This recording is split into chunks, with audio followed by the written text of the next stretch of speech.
Welcome to the Shuffle Dating Podcast. I'm Andy, co-founder of Shuffle, and I'm here with Carla Romo, date coach extraordinaire. Carla, would you like to introduce yourself? Absolutely. I'm super excited to be here. I'm Carla Romo, dating and relationship coach. At this point, I've helped almost 1,000 singles, men and women, find their dating success.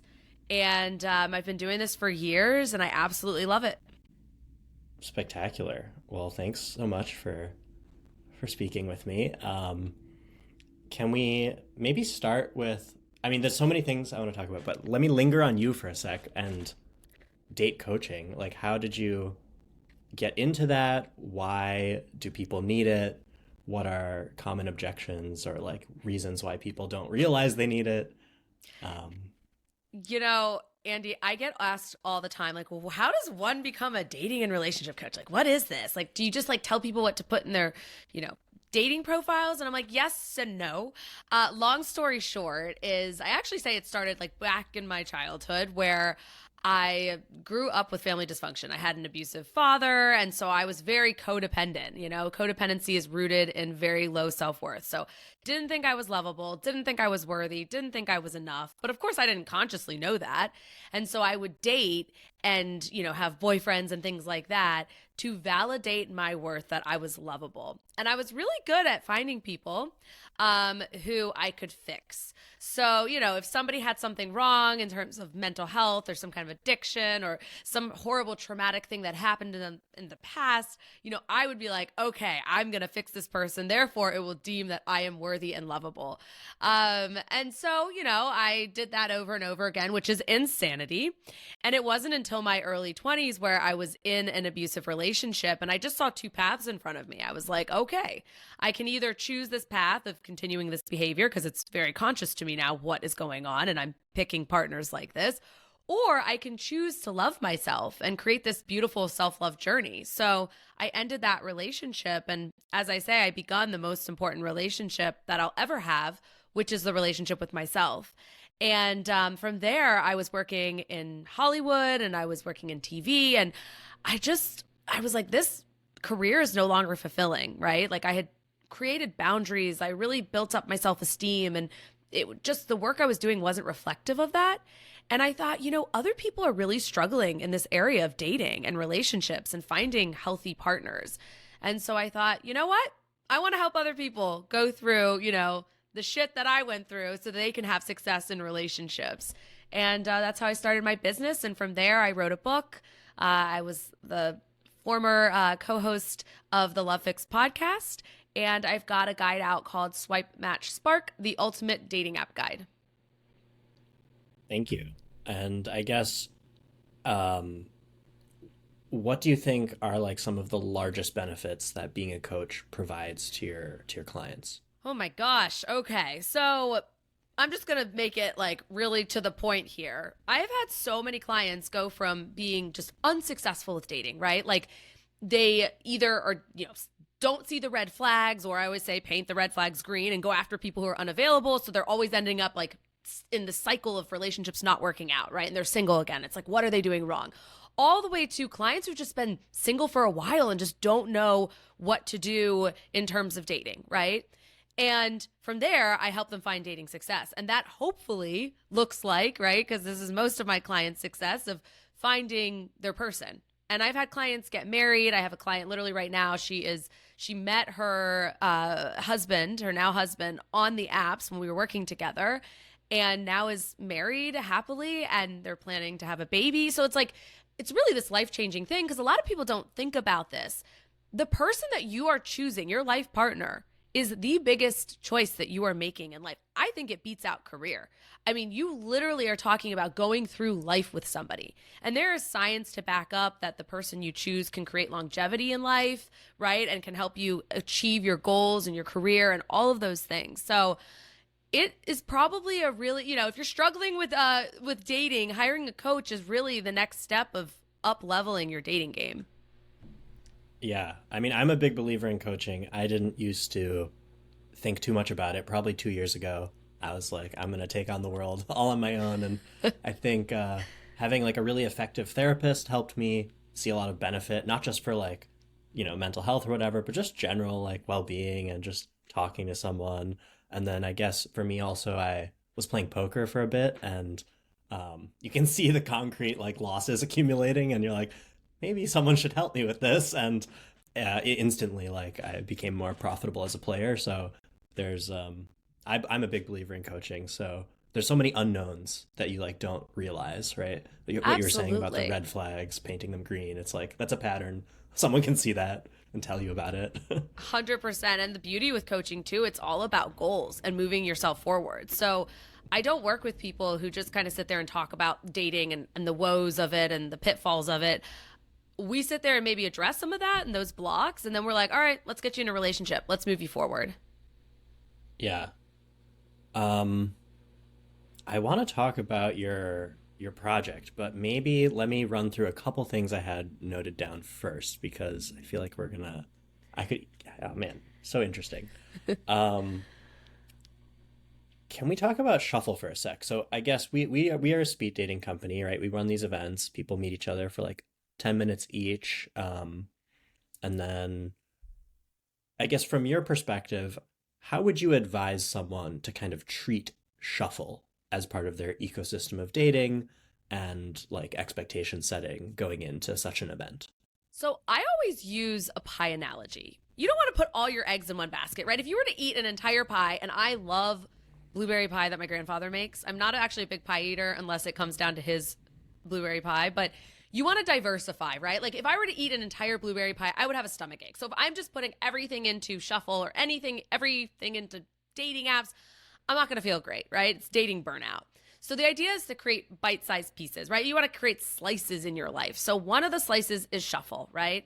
And I think going into it, it's not looking at it as it has to be the only way. Like we have to make this work. Like it's either Shuffle or bust, right? Like it's going into the date with the expectation of, okay, I'm putting myself out there. I'm doing things. I'm creating this open space for myself to be able to go out there and date, go out there and meet people and do something that's a little different and vulnerable, right? And so it's expanding that in terms of dating and within yourself.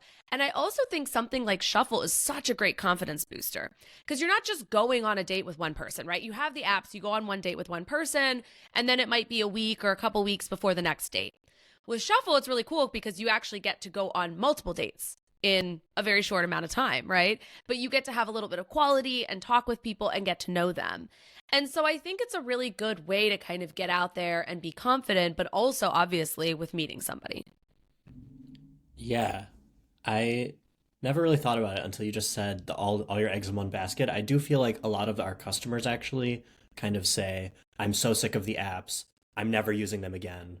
And so I guess Don't delete them. that would be potentially a bad thing to say. Yeah, I mean, I have got lots of clients who delete the apps, right? Oh, I'm done with the apps forever. And then a couple months later they get back on the apps. The idea is to get out there in multiple different ways, right? And be willing to be vulnerable and put yourself out there. Yeah. And I guess what would you say in terms of say someone has been single for, a year or more and they're really trying, they're swiping a couple hours a day, they're signing up for our events, for other events, going to meetups, like really trying to put themselves out there and it's just not happening. Like, is it the case that some people are, and at some point, like, right, some of our customers actually, so we have a lot of folks in their 30s where it's kind of like, I guess this dream of starting a family is kind of out the window potentially, which is really sad to hear. Um, are like, how do you talk to people about their timelines and um, like finding someone who's the right fit for them versus finding no one and being happy with themselves, as you say, like relationship with themselves? Yeah, and I really spell this out a lot in my guide, Swipe Match Spark, which is a dating app guide. And honestly, like a lot of people have blocks. So exactly what you just said. They feel like their chances of having a family are just completely gone. Not true. They feel like all of a sudden, they've been single for a year or more. There's something, what's wrong with me? They start to internalize. And so it's really getting specific here of like, getting intentional about the person you want to date. So mapping that out of what that looks like. So not just going for anybody and everyone because your friends are saying maybe you're too picky. So then you start going, oh no, I'm too picky. I need to just go for anyone. No, instead that's too broad, right? But you also don't want to go so specific that there's nobody out there like that. So it's really getting clear and intentional around like what your deal breakers are, what your wants are, even coming down to values. Because I always say this, I'm like, it's not sexy and it's not passionate sounding, but values are a huge part of dating. And a lot of times we look for just the spark, which it's important to feel the attraction, but it is not the end all be all. And there is science to back up that the spark does not necessarily mean go for it. You're going to be in an amazing relationship. Yeah.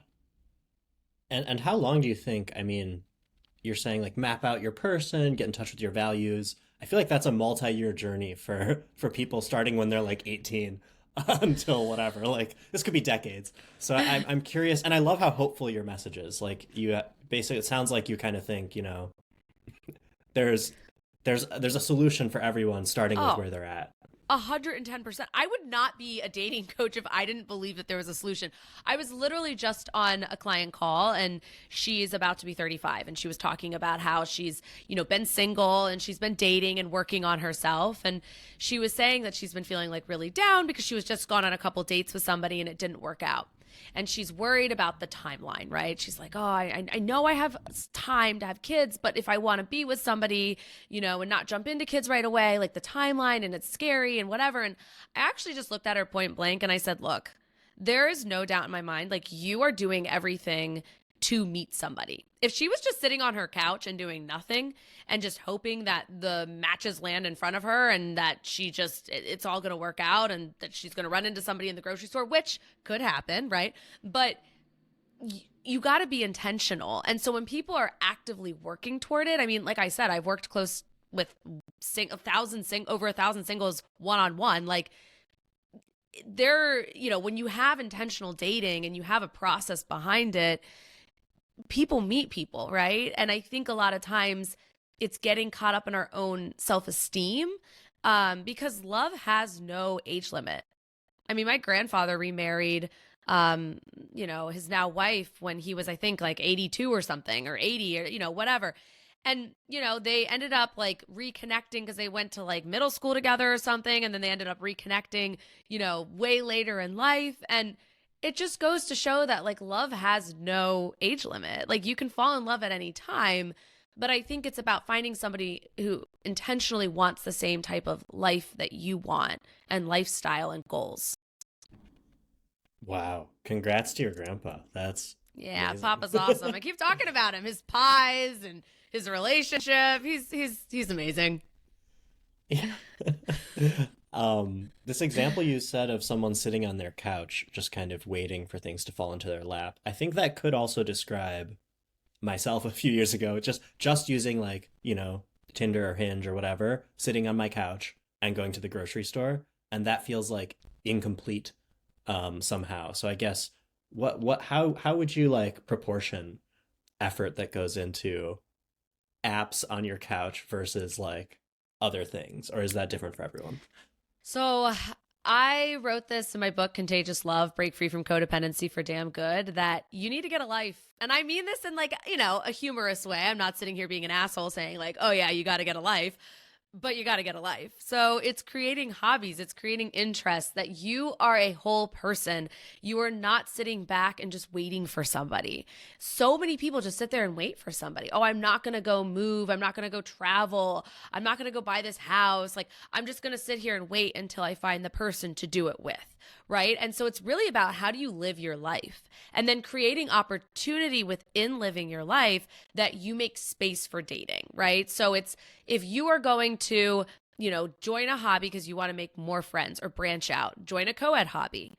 Right. You don't have to just meet people on the apps or shuffle. Right. But you're going to join something that's co-ed. So going out there, joining a co-ed hobby, maybe it's kickball. So you join a kickball league. Right. And it's not just about, okay, are there hot guys here if you're a woman, or hot women here if you're a guy? No, it's doing something that you already are interested in and then expanding your friend network group. So maybe the hot person isn't at kickball, but they've got friends, or you're meeting other people in the league. And so it's really just expansion of your life and creating a full life, because that's what makes somebody emotionally available for dating.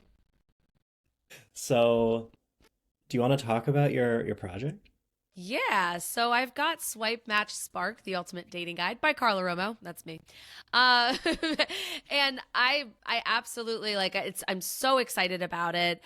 It's all around the app process from start to beyond finish. So there's 5 different modules, which you can break down into chapters.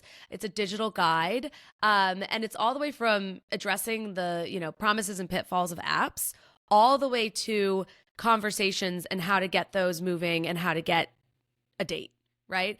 And then the bonus module, which is module 6, is all about dating in real life and acing that first date. So it takes you all the way through exercises around the type of partner you want to find in life and getting clear on that. So like I was talking about, intentionally dating, and then all the way into what profile pictures you want to do, what prompts that you want to have in there. And then I also, you see a little glimpse into what last year when I was dating on the apps, I put some of my profile pictures and things like that, and suggestions that even just worked for me, because I think it's one of those things, like I would never tell a client to do something that I wouldn't do myself.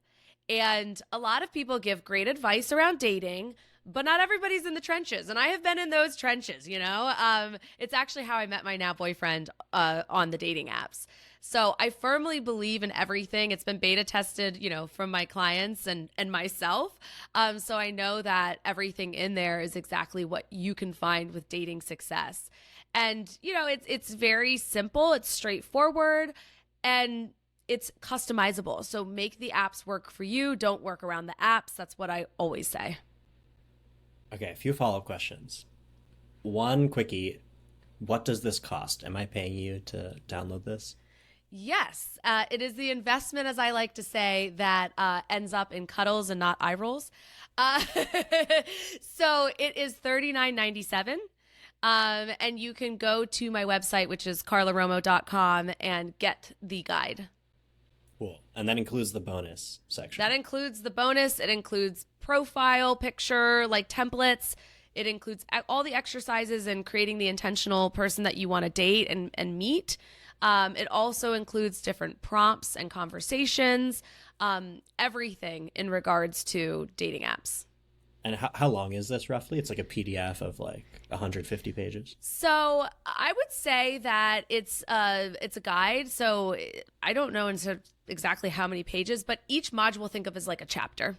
So there's 5 modules plus the bonus module, which I didn't cut short or anything. So, and that's the one that's all about dating in real life, right? So after you've gotten past the, okay, we're going to go meet, then I've got a whole guide on how to ace your first date. Cool. Okay, I want to dive into that. One more question. Uh,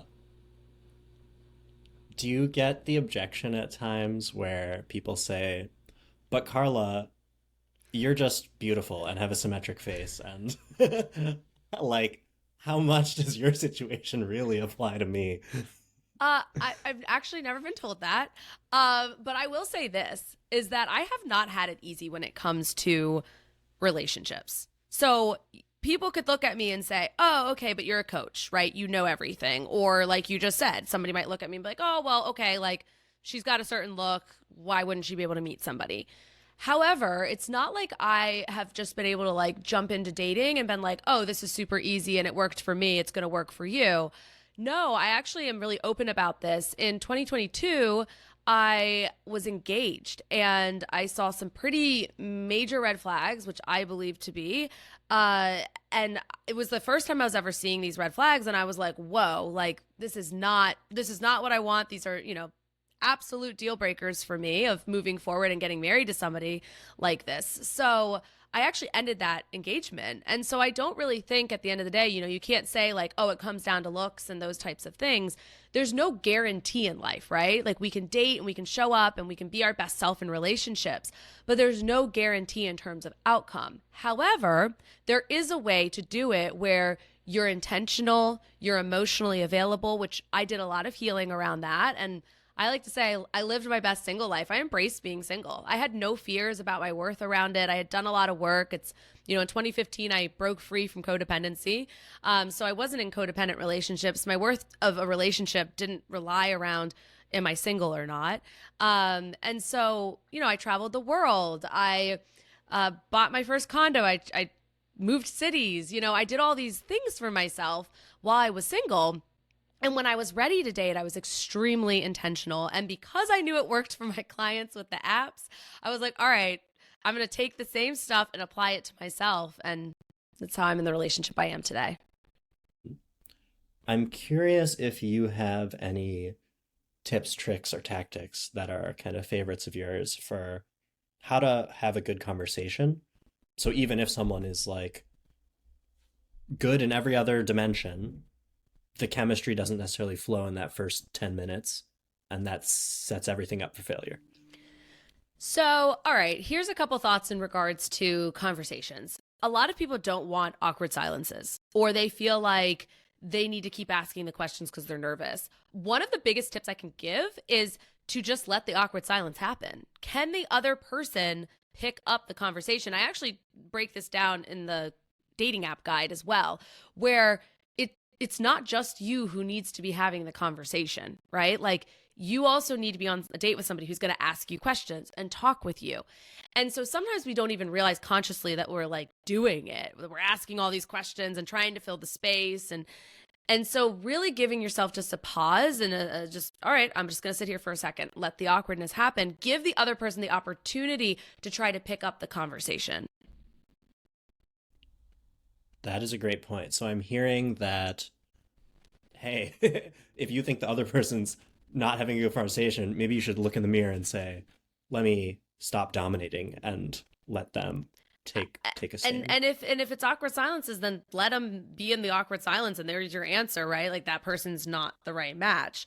But a lot of people feel, and a lot of women feel, a responsibility to make sure that the date is good, or there aren't awkward silences, or to like make sure the other person feels comfortable. It's not your job to make sure the other person feels comfortable. The other person is an adult, and as long as you're taking care of your side of the street, that's all that matters. That's such a good nugget. So like, yeah, a woman who's peppering the dude with questions and he's giving like one word answers, that's like not the right dynamic. I guess what would you say to a man who like how could someone handle that situation, or even just if there's a silent woman, what should the guy say? We have So, prompts, like, but should we use yeah, the prompts? Like, right. So, I think here it's really just bringing it back into what your interests are, what your hobbies are, what do you want to look for in a partner, right? And it's going back to kind of mapping that out of like the intentional dating where, okay, if I'm looking for somebody who's outgoing, like I can tell you right now, like my boyfriend was looking for somebody who is an extrovert. Well, he found it. I'm 99% extrovert, literally, when I take the personality tests. And so, asking questions in regards to like, oh, like, what do you like to do for fun? Are you more of a homebody? Do you like to get out there and explore? My boyfriend and I love traveling. Like we love going out and about and doing things and adventuring in life. And so asking questions of like, oh, do you have trips planned? Do you enjoy traveling? What do you like to do for the weekends? Do you like getting out and about? So really asking questions around what you're looking for not only gives you information about your date and whether they're compatible with you or not, but now you're talking about something that you're interested in. So you're not trying to just like impress her with a topic or a conversation. You're now engaged in something that you feel passionate about, and that person will be receptive of that excitement. yeah, I think I've heard this three F's or something. It's like fun, favorites, and hometown or something, or I don't know what it is. But outside of like not work, Right. like Yeah, don't talk about personal. work. Womp womp. And then I guess so once you're on a topic with someone, I feel the approach of having a bunch of questions that are good questions, one could have the tendency to try to run through those and pepper someone. So I guess Yeah. when these are like, there's a lot of active listening techniques out there. People could, search YouTube, but I guess how do you help someone who struggles maybe with active listening or like hasn't seen that modeled in their life? Yeah, remember that dating is not a checklist. The first date is, do we have enough in common to go on a second date? So if you're on a shuffle date, like you want to talk with the person, like does it seem like we have enough to go on an actual date, right? So keeping in mind that you don't want to just bombard somebody and okay, if they've got this, this, and this, and this, then we're good, we're compatible, we should go on another date. That is anxiety, that is fear. If you're going down the checklist route and just firing off questions. So I would actually say, and this is where I work with a lot of my clients around, of like getting past those blocks so then you can be successful. So you're not letting your thoughts or your anxiety or your nerves ruin your dating success. Right. I think one thing you said earlier also could be applicable, right? Of letting a silence stand. So just pause before launching into the next question. Absolutely. Yes. And maybe also I've heard this technique about like mirroring or kind of just repeating like what you just did. Like I just said something and you said absolutely yes, and then there was silence. And that allows the other person to then continue. Right. Yes. Natural, flow of conversation. The other thing too, I would say is that nobody's perfect. Most people feel uncomfortable as hell on a first date. It's just the truth. You're literally meeting a stranger for the first time. So yeah, you're going to feel vulnerable. You're going to feel really uncomfortable and out of your element. Embrace it. Don't try to push it away. Acknowledge it. Yeah, I feel uncomfortable. I'm nervous for this date. That's okay. You are allowed to be nervous for a date. My boyfriend and I were talking about this the other day about how we both were nervous for our first date. And it's not like, and he was really intentionally dating and so was I. And so it's not like I'm nervous, like, oh my God, I'm going to fail or whatever, but you're meeting somebody, right? With the intention of like elephant in the room, like we're on a date. We aren't hanging out as friends. And so I think just allowing yourself to kind of take that pause and be gentle with yourself, but acknowledge your feelings will help you also get through it. Yeah, I love that. Just understanding where you are, being honest about it, and then maybe also smiling, like just silence and then smiling is okay. And I've had dates where both people, like at a shuffle event that I secretly went to, me and the other person, like I was just smiling and I was happy to meet, I'm happy to meet you. I don't know what to say right now. So I'm just gonna sit here, and then we both just giggle. It's like this is weird, Yeah, but yeah, yeah, yeah. 100%. Yep. cool.